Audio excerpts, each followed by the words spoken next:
நான் என்ன கேட்கிறேன் இந்த காங்கிரஸ் பெருமக்கள்கிட்ட, நீங்க எல்லாம் சோத்துல உப்பு போட்டு சாப்பிடுறீங்களா?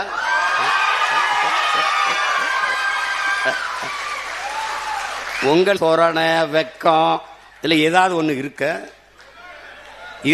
ஆனா எல்லாரும் நல்ல கசங்காத வேட்டி சட்டை மட்டும் வெக்க மயிர் இல்லாம கட்டிக்கிறீங்க. வெக்க மயிர் இல்லாம எதுக்கு? இப்பதான் திமுக காரனுக்கு அறிவு வருது.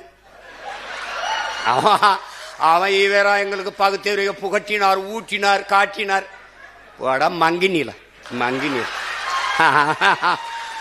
அவனை அன்னைக்கே வேட்டியை காணும் சட்டை காணும் ஓட விடுறத விட்டு அவனை கூட கூட்டி வச்சு இங்க பேரு 10 MP வச்சிருக்கான். 10 நாடாளுமன்றம் திமுக போட்ட பிச்சையில வச்சிருக்காரு.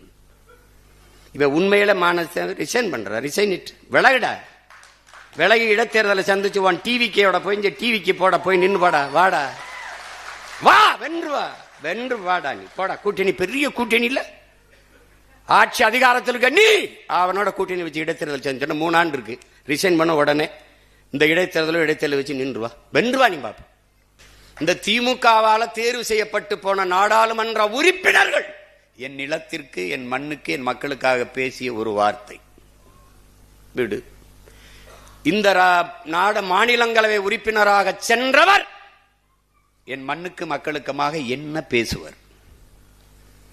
இப்போது இந்த டிவிகே ஆட்சி இவர்களால் தேர்வு செய்யப்பட்டு இன்னைக்கு போயிருக்காரு ஒருவர் மாநிலங்களவை உறுப்பினர். இவர் மீதி இருக்கிற 2 ஆண்டுகளில் என்ன பேசுவார்? வாக்கு என்னது, என் மக்கள் இது எப்படி இருக்கு? இங்க பாருங்க, இந்த டிவிகேக்கு காங்கிரஸ் ஓட்டு இல்ல, இந்த காங்கிரஸ் வெல்வதற்கு டிவிகே ஓட்டு இல்ல. ஆனா தேர்தலுக்கு அப்புறம் 2 நல்ல ஓட்டு.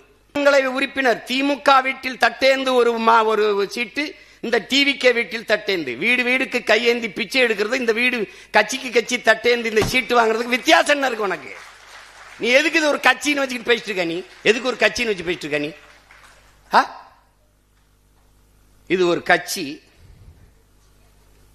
இப்பதான் தெரியும் திமுகவுக்கு. அப்பவே ஒருத்தன் சொன்னானையா, கேட்கலையே. இப்போ போறவர்கள் பதவிக்காக போவார்கள், வேற எதுக்கு? மக்கள் உதவிக்காக போவார்கள்.